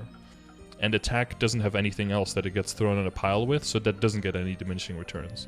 So comparatively, attack is still way better than damage. It'll just not look like it when you're hovering over it. Now, a big line of boss damage or something, that can compete with attack, because typically those lines are twice as high or like 3 times as high, right? So then it can get really close. Okay. That's why. Is there a percent attack that I could roll on my main? It's the same like with damage. So it's 7 for the top line, and then 4 for the other 2 lines on epic, and then for unique it goes to 10, 7, 7, and then for legendary it goes to 13, 10, 10. And that'll always be true for like level 160 or higher equips, with like 1 or 2 exceptions. Like HP and defense for some reason stay on 12, 10, on 12, 9 instead of going to 13, 10. I don't know why. You can ask Nexon. As a DA previous main, I would like to know. But yeah, I'm sure just they'll next be on sure to things. tell me. Yeah. Yeah. Well, actually, when the change came in, luck actually wasn't adjusted as well. It was also stuck on 12 and 9, but somehow within one day they managed to fix that one. But HP, they just never bothered to fix, because they'll never acknowledge that it's actually a main stat for someone. So, you know, we just have to deal with that. But yeah, so like for short term, for gains there, either go for the attack mainline or do the same thing. Maybe if you have black cubes left or something, if the other ones go very well and go to unique very quickly. I wouldn't go to legendary because then you're locking yourself into needing to buy red cubes. And then if you don't get something good within the red cubes in your budget, then you're fucked. Because then you might as well just have a rare item with nothing on it, right? Because you need to get some value out of it. So I would go to unique, stick with unique, Master Craftsman it. So if you have black cubes left, you can go for your weapon. If you don't, and your budget is getting like lower, then just re-roll with occults and get 7% attack on the weapon. All right. Gotcha. Okay. So unique on my emblem, unique on my secondary. Get a high IED on just one, the 30%, and then go for main stat and or attack. Yeah, if you get 30% on one, and then your IED is like decently high, right, closer to the 85 or above it, then you could be good. If you don't have that 85 yet, then you want to get a line of IED on the other one as well. You could still roll 15% as well, right? So let's say you get like, if you get a 9 attack and you get 15 IED, and that barely gets you over the threshold, that'll be good too, right? So be aware of your outs, basically, before you're going in. Be like, okay, what am I looking for? And then depending on what you hit, like let's say that the emblem hits like 2 lines of 30% IED, well now you have different outs on your secondary, right? But again, you know, if you go over that 85, it's not a problem. If you go up to 90, you're still going to be good. Because Vellum has like 200% PDR versus the other piece have 100. So he has double the defense. So he'll give you double the final damage penalty if you don't meet the requirements for the armor penetration. Okay. Yeah. And higher bosses even have a 300, so it gets pretty crazy. Yikes. That is a lot. Mm-hmm. Could you explain why for my IED in my stat window, an item says that it's giving me 15%, but that doesn't translate to 15%, right? You would think like, oh, I'm at 70%. I just equipped something that gives me 15%. You would think that you would go to 85%. Yeah, if it was additive, right? All it gives you is like 3%. Mm-hmm. But that's if it was additive, right? But it's multiplicative. So every source is like calculated individually. You're basically getting the percentage of the line of how much you're missing to get to 100%. Is how you want to see it. So if you're at 70, right, you're missing 30. You add 15%, you get 15% of the 30, which is 4.5%. So you go for 70 to 74.5. Okay, that's what I thought it was the other way. I thought it was like 15% of how much you have, so like 15% of 70. But then I was like, no, because that's definitely more than 4%. Okay. Yeah. So I just had that. Okay. Yeah. Yeah, how much you're missing. So yeah, if you have, and that's how you will also see like you want those big clumps of IED, right? Because since every percentage is calculated individually of how much is left, then if you have a lot of small sources, that's less efficient than you have one really big source. Gotcha. Okay. So if you can get 4, that's why you want to get it from the weapon. Exactly, yeah. Because if you can get a clump of 30 there, that's way better than getting 10% from your stacks, 10% from Grave Proclamation, and 10% for Noble Summons. That's a nice extra, but if you can have a dependable 30% always, that's not only more reliable, that's also better. Just across the board. So, yeah, so if I was to just get 30% on my emblem, that would be better than the 15 on both my emblem and my secondary, right? That would be more in 2 ways. It would be better, more efficient for IED, and it would completely free up one of the items if that's all you needed, right? It takes 2 lines of potential away, replaces it with 1, so that other line now has the opportunity to be attack or boss damage or even more IED. So it's in 2 ways it's more efficient. Yeah. But you're right. 250. You want to, if you could choose 130 over 215, you always choose it, but for 2 reasons. Okay. So now you have an extra line. Yeah, the other thing, so if that still gets you nowhere near, you know, you can do more levels, get more arcane power, get higher level boost nodes. Apparently you're burned through it. And with guild skills, you know, that's a lot of damage. Even if you're as low as like, honestly, with this amount of stat, if you fix those things, you use guild skills, you level up, you get your boost nodes higher leveled up, you learn the mechanics, it's already theoretically possible to kill with an Adele, because it's just so ridiculously broken of a class. If, you know, level of skill, if it just takes you longer to get there. The other thing that you can work on is you could get different pieces instead of the pencilier. A lot of this pencilier will still transfer over into other stuff later, right? Into level 150 pieces like the CRA. So the value will still be maintained. But if you need more stat, you could go for equivalent gear equivalent level gear, but with flame advantage, so it'll be higher to get stronger on. And then you can consider either necro gear from Hilla for fast access, and you have many chances, so you don't have to really use too many flames, because you can just keep doing it until you get something with a good flame and then upgrade that a little bit. Or you could do the Von Leon prequest and kill Von Leon for that gear. That's level 130. It's a little bit higher. The flames have a bit better potential, but it's a bit more rare to get those pieces, so it might be a bit harder to get a good flame on there. But you can get some crazy flames, like you can get 70 strength and 4 all-stat or something crazy like that, and then the potential wouldn't have to be as strong, and the Star Force wouldn't have to be as high to still give you a lot of damage. But again, theoretically, it's not going to be possible, but depending on how your situation goes, and if you're struggling with it, yeah. Other than that, anything that's rare, try to get 3% strength on it with occult cubes, right? Anything that's epic, try to get 6% on it with occults. And if it's an item that you're going to keep for a long time, consider 3-lining and with the stamps, because that third line could be a useful line that you're just not seeing right now. Like, for example, the shoulder, if you... Because it has 2 lines, right? Or did you cut it off at the bottom? Yeah. No, it's just 2. There's a chance it has a 6% or a 9% strength line as a third line. You're just not getting it right now, potentially, right? So if you reveal that, there could be some gains there right now. So when it's like a 2-line, it still already just rolls the third line, even though you don't have access to it? Yes, exactly. It's just not unlocked. Okay. Yeah. Okay. Then yeah, I mean, I guess in that case, I should probably 3-line almost everything, right? If it's at 2 right now, right?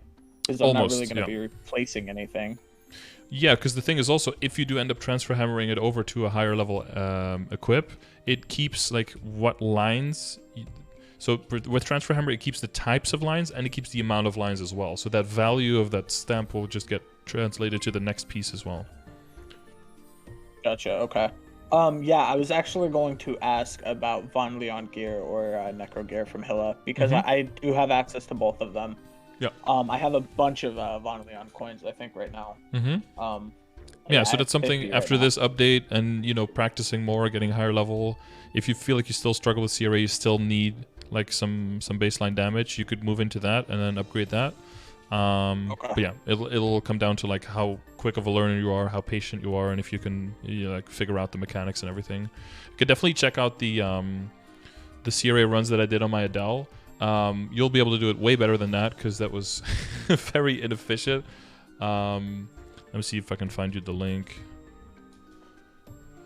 If I do Adele CRA Scardor, that should pop up, right? Yeah, there it is.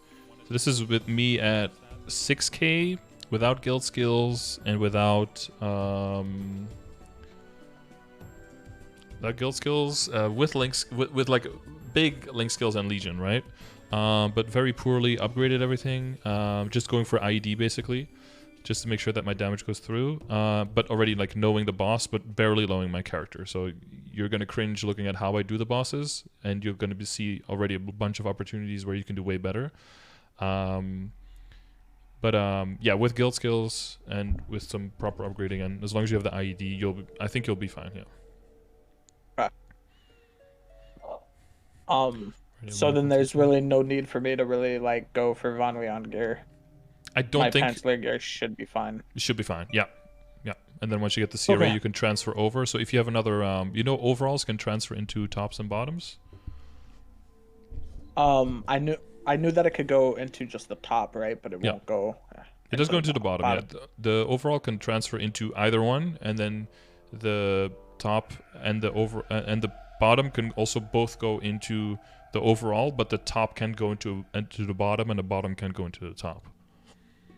Gotcha. Okay. So if you have if you have another overall, like if you find another epic or unique overall before then you can have that one prepared to transfer into CRA once you get it. You can immediately have it upgraded. I'm mentioning that because there is the 5-10-15, right? So you could, if you want to, you could do a little bit of star forcing on like the pieces, and then you can transfer that later into the CRA once you get to the clears. That way you can kind of, use the event to get ahead. But yeah, the timing and the budget might not allow that in your situation, which is okay. But just next time you could think about that. Yeah. I think I'm not really sure if I'll have the the funds to do that. Yeah, probably not. Probably not. Maybe, yeah. But yeah, I just wanted to mention it for completion's sake, and for people Yeah, listening, that could be an option if you have a bit more money. Yeah. yeah, especially if I get really lucky on the cubing, I guess. Yeah. Well, yeah. If you get significantly lucky, or you had significantly more money, then it probably would have set to push the weapon and or at least the secondary and the emblem to legendary, probably. And then we'll probably keep the weapon epic or unique, because you're going to switch right into the Fafnir weapon once you get it for the set bonus, so you're going to move away from the sweet water pretty much immediately. So because we're not keeping that long, we don't want to spend too much money on it. Yeah, I think that was just about everything then.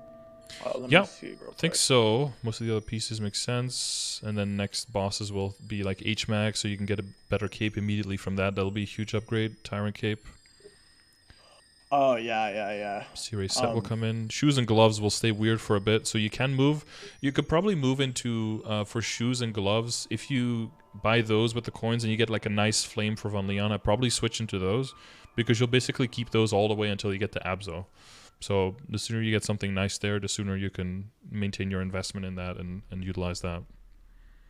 But yeah, like all the epics, I roll all the epics to 6% with occults. That'll be a nice little boost as well, and at least 3% on all the rares. And do the simple dailies, because that's a lot of free stat to pick up right there. Yeah, I lacked on those for quite a while. Like I was at 200 for quite a while, and I just wasn't doing them. And then I've only just started doing them, so my thing is only like level 5 or whatever my symbol. Yep. But I know with this event, I think one of the subscriber rewards or whatever, like at like 10K or whatever, is a bunch of those things. So that'll help out, and then I could even buy some as well with the beans from the event shop. Yep. And I could get some more that way. Prioritize nodes, but you can definitely get some of those as well. Yeah. If you're gonna buy symbols, try to prioritize Lacaline if you can get to 220. Because that one levels up way slower than the other ones, all the way up to Morass at 230. That's definitely the slowest one of the first 4. So if you get to 220, you give it Lacaline before the end of the event, and you want to buy some, I would boost it on Lacaline mainly. Because for like Reverse City, right, or for Vanishing Journey, if you complete Reverse City, it gives you the double, right, for your dailies. Same thing with Yum Yum Island, gives you the double dailies on Choo Choo. And that will mean that you can get 22 per day from Vanishing Journey, and I think 23 per day from Choo Choo. Whereas if you start in Lacaline in the beginning, you're probably only gonna get like 11 or something. So it takes way longer to level that one up. So any boosting you can do, Lacaline would be really good. And then Arcana, once you get Spirit Savior down, starts with 18 a day, right? So that's a significant difference between those first 4. Yeah, I still have to do Reverse City. Yeah. There's just some content that I just have not quite gotten into yet. Like I only just did the Pink Bean quest requirements literally this morning. So. Oh yeah, you can get that Pink Holy Cup for definitely a bigger upgrade compared to the Stone of Eternal Life is pretty shit. Yeah. Yeah. It's a good placeholder, but it's shit.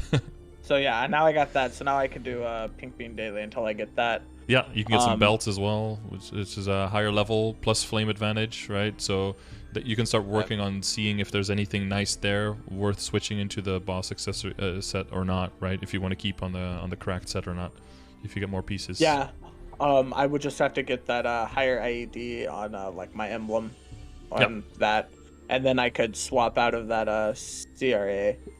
Or not CRA, the cracked gear, the Gollux gear, and then I could use and I could go into other things, more into the boss accessory set, because I know the boss accessory set at level 7 gives you 10% IED too. Yeah, and level 9 gives you 10 boss. But the main thing now is that you already have some of the cracked stuff epic, which is good for now. You can roll it to 6% strength, right? You can sit on that. They'll probably, like kind of make up. But if you get boss accessories with really good flames on them, then you can swap over. And then you can use the crack to transfer into the solid. That can transfer into the reinforced, and then that can transfer into the superior. And you can make sure that you maintain the value of that potential, and you can work it all the way up to the superior, and you never have to think about potential scrolls, or think about cubing up to epic, or think about stamps. And that way, that saves. If you add all of that up, that adds up to quite a bit of value saved in the long run, right? Yeah, thank goodness, because I really do not like doing Yew Garden daily quests for Yeah, no. potential scrolls. You'll get more as well once your drop rate goes up and everything. You'll get more of them just from the daily bosses, weekly bosses, and from elites and stuff. You'll get a lot more potential scrolls there as well. And then the other thing, I guess, to kind of hang on to what I just talked about, right, with the cracked and everything. If you get low level equips with potential, and you reveal them and they have 3 lines, sometimes just giving them 1 star and transferring them up until you get a piece that you actually want. That way you can kind of use those drops, those seemingly shitty drops that you would just throw away. You can use those as potential scrolls and stamps in one, basically. Yeah, okay. Yeah, and that's why it's also important to know that, like, you can find like an archer top, transfer it into like a thief overall, into like a warrior bottom, into like a mage overall, and then eventually into like your warrior top, right? That thing just works in one line, as weird as that is, but that can mean that if you find like a unique level 25 archer top when you're level 20 for some reason, that can become like an epic warrior pants at 220 once you get into CRA. As strange as that is, that line saves you probably like 50 mil or something, right? Which in your stage of the game, that adds up. You know, later down the road, you're like, fuck all of this, right? I don't have the time for this. I'll just throw some cubes at it. But in the beginning, those little things can definitely save you some money. Yeah, because right now, the faster I can get through some of these content and get the items that I need, I could then not do that, and then that'll give me more time to spend on just doing grinding or working on my mules. Exactly. I guess at 210, I should probably... Can I do Choo Choo Island now? Is that unlocked for me? That yeah, 210, you can do the pre-quest. So if you do the Vanishing Journey pre-quest, you get 20 symbols at the end. And then you can also get double from the daily, which is 8 a day, right? So you get 16 a day from that instead. And then once you do Choo Choo, then you can do the both of the Choo Choo dailies, and then you can get up... Immediately, you can get up to 19 symbols a day. 15 from Hungry Mudo, and then 4 from the daily kill quest. And then once you get to 215, you can do Yum Yum Island, kind of the same thing like with Reverse City, and then you get 20 symbols again at the end, and then you get double for the daily kill quest, so you get an extra 4 a day if you complete that quest in Choo Choo every day. So then if you do both of the dailies in Vanishing Journey, and both in Choo Choo at 215, provided you have those double ups, you can get a total of 45 symbols a day that way. Wow, okay, so I definitely need to do Reverse City and then Choo Choo Island, because Choo Choo Island is going to give me another symbol, right?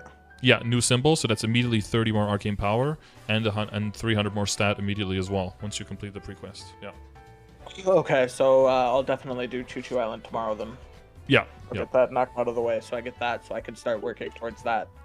Yeah, so for the longest time, like, I had my WSE Legendary, right, on my Adele, and then just Legion Links, symbols, and arcane power, and mainly all of my equips were like shitty epics, or maybe a few things were unique with like 6 or 9%. That was pretty much it. And I think I got all the way up to like 240 and maxed my symbols before I was like, okay, I'm gonna, you know, upgrade some more stuff a little bit to get stronger. But by the time I got there, and when my symbols were maxed, I think my total stat was like 23k, and 13 of that was from symbols. So like over half of it. And then basically, yeah, if you keep doing the symbol dailies, it could just carry you through. As long as your nodes and your symbols level, you don't have to spend as much money on your equips whatsoever. And then what'll also mean is that you can go into drop and meso equips without losing damage potential, but gaining all of the chance of more mesos, more chance of mesos, more nodes, right? More drops from bosses, all of that without losing the kill potential in anything. So that's what you want to get to. Okay. Yeah, what is drop gear real quick? Just yeah, accessories, all of your accessories, right? So all of the rings, pendants, eye and face accessory, and earrings, those can get, when they get the legendary, they can get item drop rate, or they can get meso obtained. Oh, okay. Yeah, and there's like different caps on like how much you can get and everything. Like meso obtained from your equips can only go up to 100%, so a total of 5 lines of 20%. And drop rate can go up to 200%. But ideally, you want to, you know, prioritize the meso obtained because it stacks lower and you get way more money, right? And then with that money, you can make more drop stuff. So that's usually the priority. Right. But that's basically like the next step, you know, once you get stronger, CRA gets better and you can kill more evenly. Like the next step is getting your weapon and your secondary, your emblem, all of that stuff to legendary, getting 2 good lines on there. And then next step after that would be to get your accessories up to legendary and try to go for those lines. And then you can start making way more money when you're training. And then when the next event rolls around, you have way more cash to spend. And then you can make all the other pieces stronger faster. It's kind of like you invest into the drop in meso gear, and then, you know, that'll spend money 100%. To make money. Yeah, it'll like thousands of percentages pay out eventually. Yeah. Gotcha. Okay. And then besides just doing Marksman and Night Lord for critical rate, what are some other ways I could do to get that boosted higher? Yeah, so we have exclamation mark crit. I've got the crit sources and the crit damage sources. For critical rate, we have these right here. Yeah, I can send you that as well if you want. Ooh, link skills. Yeah, so like the Phantom and the Beast Tamer, and then maybe the Explorer Archers, like those are all crit that you can go into. The Legion ones you already know. The Legion Grid, right? Once you pass 2k, you could also get some from the Legion Grid. Yeah, Hyperstats, of course. Decent Sharp Eyes, that we would talked be just about. A really small one, huh? Yeah. Yeah, so it goes up to 6%. I'll definitely be on the lookout for that. It would go up to like 6% in the beginning only, right? 6, and then plus 7 once you get to 3k. Right, then it goes up to 13. That's already significant. Then it goes up to 21% once you get to 4k, up to 30% once you get to 5k, and then up to 40% once you get to 6k. But you know, you never want to need 40% from your Legion Grid. That there's something wrong with your account if you're needing that much. Yeah. Yeah. Okay. Decent Sharp Eyes node. Yeah, that'd be nice. Yeah. Inner ability. Yeah, I guess at some point that's much later. Do a bunch of abilities reset forever. I did it a little bit. It took forever for me to just get up to epic on the first line. Yeah, inner ability is a whole other thing. You can look at that one as well. I have exclamation mark inner ability. I have some resources on that, like how to approach working on your inner ability. What kind of lines are you looking for, and like what do you want to aim for on all the classes. That's all in there as well if you want to read up on that. But that's definitely for later. That's for after the CRA stuff for sure. Oh, okay. So just don't even worry about that right now. Nah, I wouldn't worry about it too much. No. Great. So then a soul buff. That's like the soul that I have on my my weapon, right? Yeah. Sometimes that can get crit if you have a magnificent. That could be a useful little chunk that either carries you over to a different situation or can help you move out of a link skill or move out of Legion Grid points or out of Hyperstat points or a combination of those things. Okay.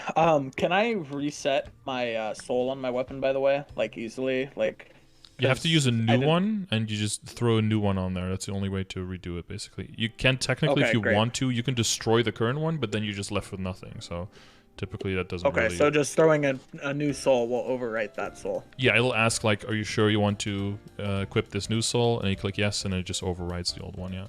What is the current one you have? It's luck plus 24. It's a vellum. Like a normal vellum? Oh, yeah. Okay.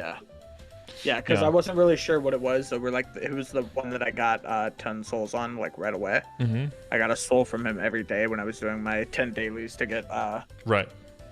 To unlock chaos every single day. I got one from him. Mm-hmm. So for that, and I just threw that on, and I was like, okay, well, whatever. I didn't know what it was, so that's good to know that I could do that. The thing with that is that with souls, and again, that's more information, but like if you read up on souls, vellum is double S tier soul, which means that if you can get a magnificent from that, you can get among the highest tier of buffs of all the souls in the game, like the same one as if you're killing like Darkanel, who's like up in Grandis, basically the same tier somehow. And so ideally you want to hold on to the souls until there's a magnificent soul event on a sunny Sunday, because then you get 5 times the odds of getting a magnificent versus a non-magnificent soul. Otherwise, the odds usually are 1%, and then during that it's 5% instead. So that's significantly higher. Okay, so I should do Vellum like every day and get as many of those souls as I can. Yeah, Vellum and Queen, and if you can, normal Magnus as well. Those are really good dailies to do for soul income, definitely. I should be able to do normal Magnus at this point, right? I think so. Yeah. I haven't tried.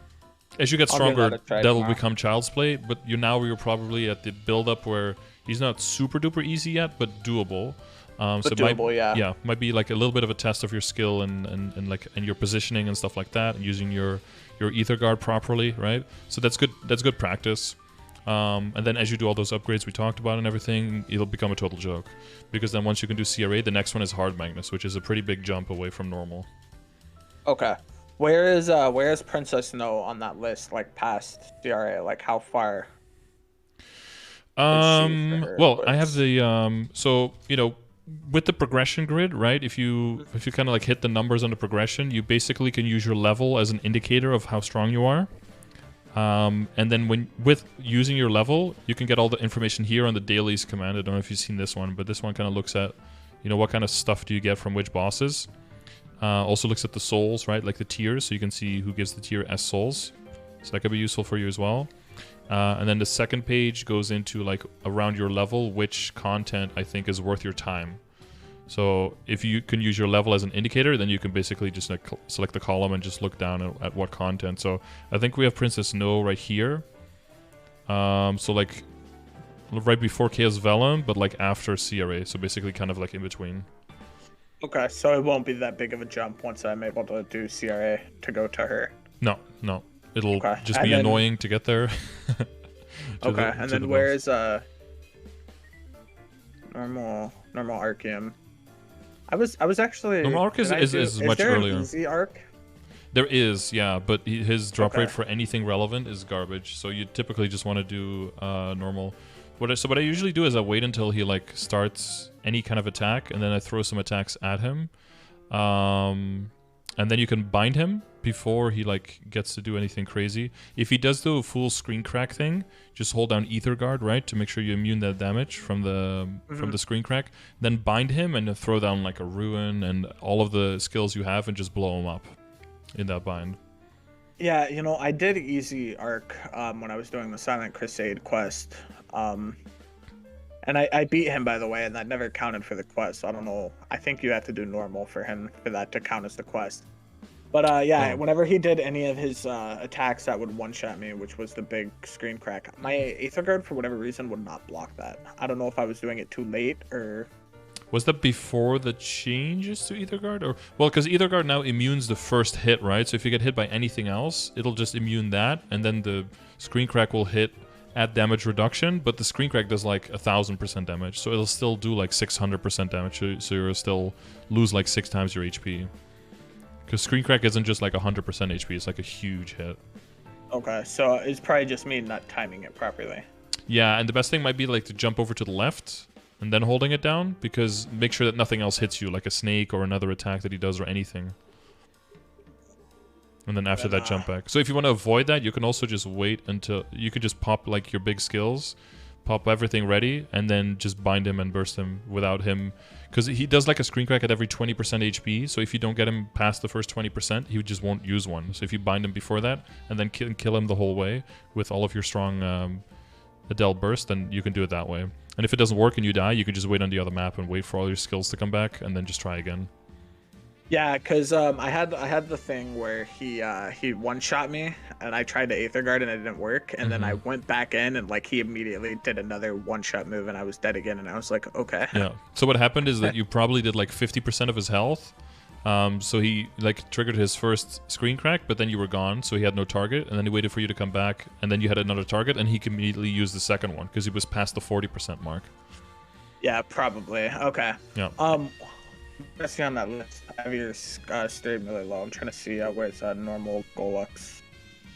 Oh yeah, so Gollux is separate, as mentioned, as just Gollux, and I think it's level 180. But then I have where the fuck is Gollux? He's up towards the top, like third one down, line 16. There we go. Yeah, but then I have the different difficulties here at the different levels. Yeah, okay, I'm seeing that now that I'm scrolling. Yep. Now that it shows that. Okay.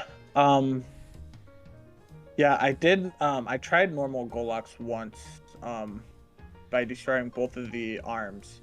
and I went in and I wasn't doing a lot of damage. So I was like, eh. So then I left, and then I went and destroyed the stomach.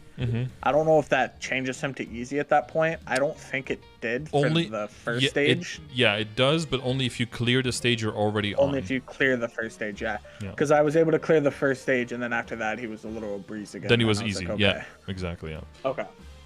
Yeah. Yeah. So I need to try and see if I can do him again. Normal. I would say at the current stage that you're in, you're totally fine to just skip all things Gollux and prioritize other stuff, and then go back once you can do hard or hell, honestly. Okay, yeah, I guess that's a fair point. Just so, because there's no point, because I'm not getting any of the coins for the reinforced or superior. Yeah, and you don't want to go for reinforced anyway, because those share currency, right, with superior. You want to go to superior. So like reinforced is kind of bait, honestly, at this point. You just want to save everything up and go straight for superior. Yeah, I guess that makes sense, right? Because I pay like 700 coins a piece. Yeah. Yeah. How many coins do you get for doing Helix? Like not 30 sure. Coins? I think it's like low 30s, yeah. Yeah, okay. There's a chance for the equips, but yeah, only 2 of them can drop, right? Only the belt and the... What is it? The earring can drop, and the other ones you have to buy from the shop, so... And that must only be from Heart and Hell, right? Only the superior can only drop from Hell, yeah. Okay. We can also drop reinforced, but yeah, that's like fodder for later if you want to transfer hammer over and stuff. So. Gotcha. Okay. Then yeah, I think I'm good. So I appreciate your time. And getting me through this. I now know where I need to go, which is great. Yep. So I can just hard push towards CRA now. For sure, yeah. I think, it's going to be a matter of practice a lot as well, so don't feel, like, embarrassed or anything to just go in and get absolutely railed, but just look at the attacks, right? Try to look at the indicators, look at the range of the attacks, look at what hits you, what you can get away with Clown, like when you heal the Clown. That's probably going to take a couple times before I get kind of the feel for how their attacks work, and then from there it should be much easier. Yeah, you're going to have to die to every stupid thing like twice, and then you'll be like, okay, I can't do this, but I can be here instead, and then you can be a lot safer. But yeah, you have the... well, I sent you the link, right, to like my Adele runs. Sent you the link to some of the commands that you can check up on. But you can definitely look at my chat, in my chat, whenever you want for those commands, and link will just pop up, so that's also a possibility. But yeah, man. I'll definitely be using those, so... Okay. Well, good luck. Alright. Thank you. You as well. You have a good day. Thank you very much, and I'll see you around. I will see you around in your chat. All right, will do. All right, see ya. Bye. Bye. Right, cool. A little bit abrupt at the end, but we were already a little bit over time, and I kind of need to go to the bathroom. So, so yeah, there you have it. Lots of stuff we went in through. I do think with a bunch of the stuff, you probably definitely, I'm also really good guys, probably definitely need some more in-depth and just more general, all of the information there, but I think the commands will help more in that sense once that topic becomes more relevant. Then checking out the command, checking out the YouTube video that's connected to it, checking out the resources, everything will fall into place much more connected with the conversation that we already had today. So hopefully a bunch of you guys are in a similar situation. Maybe you came back after a while, maybe you're pretty new, maybe you're on a Terror Burn character that's kind of in a similar situation, and you kind of want to not get hard carried on the bosses, but you do want to try yourself, but you tried one time and it's really hard. You can probably pick up a lot of stuff from here on like itemization, what equips to go for. Of course, if you have temporary CRA, you can skip some steps there. But in general, you know, if you need to know like where do you spend your money, how much do you spend, how far do you push on everything, use the progression grid, use the dailies grid to get like an idea of which content is useful around your time. If something is not fun at all to you, just drop it. If something is more fun to you and it's not on the list, then go ahead and do it, right? It's your show. It's just some advice, and it's not like a checklist that you have to do, and it's not forbidden to do anything that's not on there. So it's still up to you, whatever you want to do. But yeah, hopefully this progression was useful to some of you. Hopefully you picked up some extra help that you weren't aware of before, or something that was kind of explained, kind of came more clear now. Hopefully that was possible. If you want to win one of these sessions as well, make sure you leave a comment saying so I can pick you as one of the 2 winners at the end of the month. For people who get free sessions. For everyone else, these are paid sessions, or they're used with channel points if you're a subscriber, so that's kind of paid, I guess, on my Twitch channel. You can find information in the description on how you can go about requesting any of those. Currently booked up, I think, about a week and a half, almost 2 weeks in advance, so it's going pretty well. So we have a steady stream of these coming out every other day. So if you enjoy these videos, I'm glad you'll have stuff to watch while you're grinding in Maple or on the road somewhere or in your commute, wherever you watch these. But yeah, if you need any of the information, check out my Twitch chat. I have about 200 commands of information there. I am currently working on developing the website with someone, so hopefully we should get all of the commands and all of the information onto one website as well, where you can just search for it a bit more easily. That'll be a thing that we work on after the current thing. The current thing we're working on is a class picker. If you want to find a certain main that does a certain thing in a certain stage of the game, we'll have a class picker that basically allows you to make a tier list that you want on what you think is important, and it'll tell you which classes fit that tier list and which ones you're most likely to enjoy playing. So that's a thing that we're currently working on. But yeah, stay tuned for more announcements because of that. So I'll see you guys on the next video, or see you live on my Twitch chat, wherever I do. I just hope to see you guys again. So thanks for watching, and until then, bye.